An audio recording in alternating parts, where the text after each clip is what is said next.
All right, welcome back to the deep dive. Today we're going to be taking a look at something pretty fundamental, I would say, to the human experience, Oh, happiness. Um, and I think most of us listening have probably spent some time, you know, really pondering what makes a good life. yeah. What are the ingredients for truly fulfilling existence? Yeah, absolutely. I mean, who hasn't spent at least a little time thinking about that, right? Right. And for this deep dive, we're going to try to pull from all kinds of different perspectives. I mean, we're talking from ancient philosophical ideas to modern day psychology, neuroscience, and sociology even. Wow, that's quite a range. It is a really broad range, and our goal here is to really try to extract some of the most intriguing and insightful takeaways from all these different fields and kind of try to offer a shortcut to understanding that, well, the science of happiness Uh-huh. without, getting too bogged down in really dense academic Yeah. language and all that. Yeah, a way to cut through the noise and get to the heart of what really matters. I like it. Exactly. So let's get started. And I think a good place to begin is to kind of look at the foundation of, what makes us tick. Okay. And, when it comes to happiness, our bodies are really just these chemical factories. Right, it's true. Our brains are constantly buzzing with activity, and chemical signals play a huge role. Yeah. And we're talking about neurotransmitters. Yeah, these are the messengers in our brains, and there are a handful that are particularly important when it comes to how we experience happiness. Okay. So tell me about these happy chemicals. Which ones should we know about? Well, one of the big ones is dopamine, often called the reward neurotransmitter. And it's released when we achieve something, experience something new, or even just get positive feedback. Okay.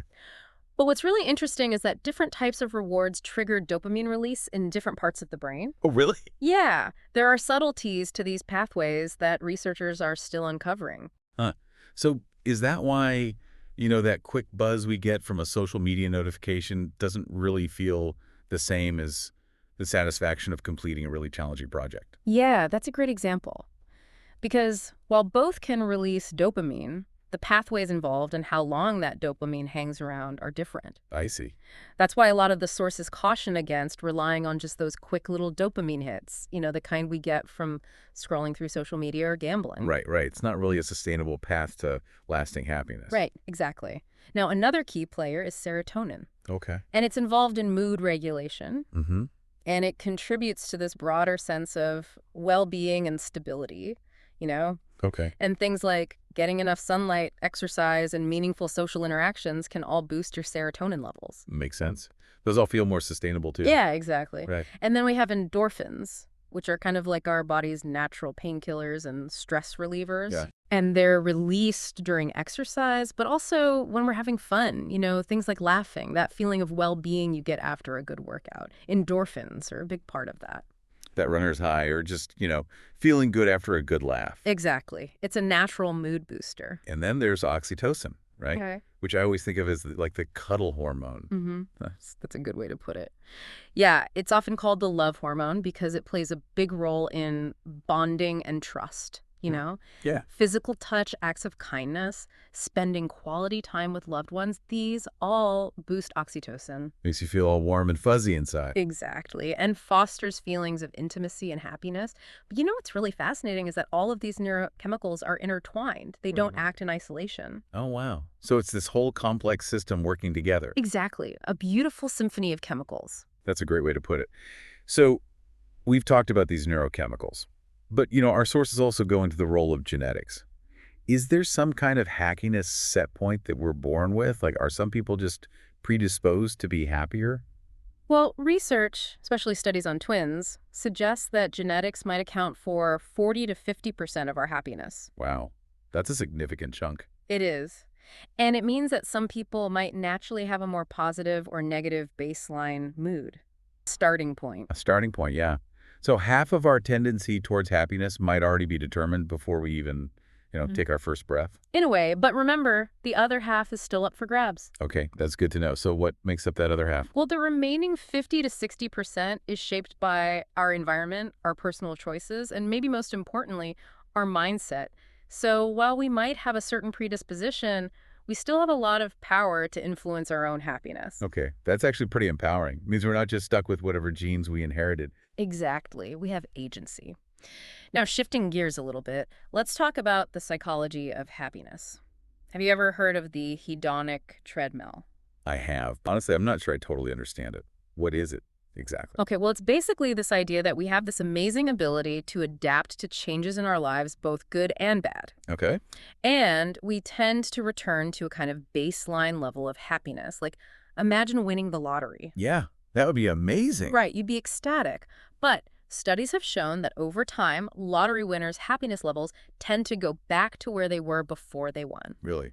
So all that money doesn't actually make them happier in the long run. Well, it might provide some temporary joy, but it doesn't seem to fundamentally change their happiness set point. And this adaptation mechanism, it's really powerful. Wow, that's kind of depressing. So that dream vacation or, that new gadget we've been wanting might not bring us lasting joy. That's what the hedonic treadmill suggests. Hmm. We adapt, and our happiness level kind of recalibrates. The same thing happens with negative events, too. People who go through difficult experiences, like recovering from an accident, their happiness levels also tend to eventually return to their baseline. Hmm. So it goes both ways. Exactly. Which makes you think about how much we focus on external changes for lasting happiness. Yeah, it really challenges the idea that if only I had this, then I would be happy. Right. That if only I got that promotion, if only I had that house, you know? Yeah. So if chasing external pleasure isn't the key to lasting happiness, then what is? Well, the sources we looked at make this distinction between hedonic and eudaimonic happiness. Okay, so tell me more about that. What's the difference? Okay, so hedonic happiness is all about pleasure and enjoyment. Think savoring a delicious meal, buying something you've been wanting, that immediate gratification kind of thing. Okay, I get that. It's like that instant mood boost. Right, exactly. Whereas eudaimonic happiness is more about meaning, purpose, and personal growth. Yeah. So it comes from engaging in activities that align with your values, contributing to something larger than yourself, and striving for self-improvement. Okay, so like the fleeting joy of a shopping spree versus the deeper satisfaction of volunteering or mastering a new skill. Exactly, you got it. And while hedonic pleasures are great in the moment, eudaimonic well-being is more enduring and resilient. It's like building a solid foundation for happiness rather than just relying on quick hits. That makes a lot of sense. And it makes me think about my own life. Which type of happiness am I prioritizing? Right. It's a question worth asking ourselves. Now, speaking of our inner world, mindset also seems to play a big role in all of this. The idea that believing happiness can be cultivated can actually lead to greater happiness. It's like a self-fulfilling prophecy. It kind of is, and this aligns with Dr. Carol Dweck's work on growth versus fixed mindsets. Hmm. If you have a fixed mindset about happiness, you believe you're either born a happy person or you're not. And that can actually limit your potential for happiness because you might not even try to adopt behaviors that could boost your well-being. It's like giving up before you even start. Exactly. But if you embrace a growth mindset, you believe that happiness is a skill that can be developed, Okay. through effort and practice. Okay, that makes a lot of sense. Yeah. So instead of seeing happiness as something that just happens to you, you see it as something you can actively work towards. Exactly. It puts you in Yeah. the driver's seat. I like that. Yeah. So we've talked a lot about our internal world, but what about external factors? Things like money and relationships. How do those affect our happiness? Absolutely. Those play a huge role. Let's start with money. Okay. I mean, everyone always says money can't buy happiness, but I don't know. I think it could probably buy me some temporary happiness at least. Well, the research on money and happiness is actually more nuanced than that simple saying.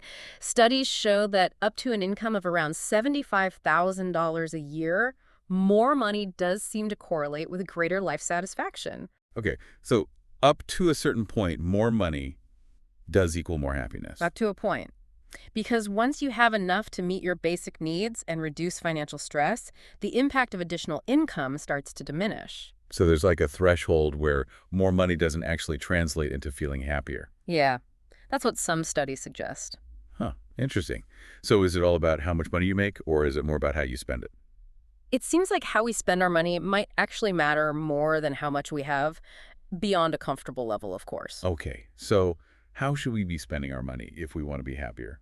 Well, research shows that spending money on experiences like traveling or attending events, and on social connections like treating friends or donating to causes that are meaningful to you, Yeah. those tend to bring greater and longer-lasting happiness than spending on material possessions. Instead of buying a new TV, go on a trip with friends. Exactly. You'll create memories that'll last longer than that new TV model. That's true. Yeah. And I actually, now that you mention it, I do often find myself thinking back fondly on trips and experiences more so than, That pair of shoes I bought 5 years ago. Right. It's about investing in experiences and relationships. And it makes you think about your own spending habits. Yeah, it does. What kind of return are we getting on our spending, in terms of well-being? It's a good question to ask ourselves. It is. And speaking of relationships, our sources really highlight the importance of those in our overall happiness. Absolutely. And there's this fascinating study, the Harvard Study of Adult Development. It's been running for decades. Wow, decades. Yeah. They've been following this group of people for their entire adult lives. And their research shows that the quality of our close relationships is the biggest predictor of long-term happiness, health, and longevity. So basically, good relationships equal a good life. It seems so. People with strong social connections tend to experience less stress, live longer, and are more resilient in the face of challenges. It really underscores how fundamental those connections are to our well-being. Yeah, that's powerful. And what about the flip side of that, about chronic loneliness? Well, that's linked to a whole host of negative outcomes, an increased risk of depression, heart disease, cognitive decline. Wow, it's almost like a public health crisis? It's a serious concern for sure, and it highlights just how deeply we need connection and belonging. It makes you think about how we prioritize our time and energy. Yeah, Are we investing enough in nurturing those relationships? it's a good reflection to have. No, zooming out even further, do you think happiness varies across different cultures? I would imagine so, right? Yeah. I mean, different cultures have different values, different ways of life. Exactly. And if you look at the World Happiness Report, which ranks countries based on their levels of happiness, you'll notice something interesting. What's that? Scandinavian countries consistently rank at the top. Really? Why is that? Well, it's often attributed to their strong social safety nets, a focus on work-life balance, and a culture that values community well-being, Oh, okay, so it's more of a collective approach to happiness. in a way. And there's less emphasis on individual achievement and material wealth compared to some other cultures. So the societal structure itself can actually influence how happy people are. It seems that way. Cultures that prioritize intense competition and acquiring material possessions might see different patterns in well-being. Yeah, that makes sense. So it's not just about individual choices, it's also about the environment we live in. Exactly. It's this complex interplay of individual and societal factors. Now, no deep dive into happiness would be complete without acknowledging some of the debates and controversies surrounding it. Have you ever heard of the paradox of choice? I think so. Yeah. Is that the idea that having more options can actually make us less happy? Yeah, that's it. Barry Schwartz really popularized this concept, and it's pretty relatable for most of us. Oh, yeah, for sure. I mean, we live in a world with endless options for everything. Oh, yeah. What kind of coffee should I get? What should I watch on Netflix? Exactly. And while having choices seems like a good thing, too many options can actually lead to decision paralysis. Oh, yeah. I've definitely been there. We get anxious about making the wrong choice, and then we end up less satisfied with whatever we do choose. So sometimes less is more. Exactly. Sometimes limiting our options can actually be freeing. Huh. It's like our brains get overwhelmed by too many possibilities. Yeah, it can be exhausting. And then there's the whole happiness trap thing. Okay, with that. Well, it's this idea that our constant pursuit of happiness can sometimes backfire. Really, how so?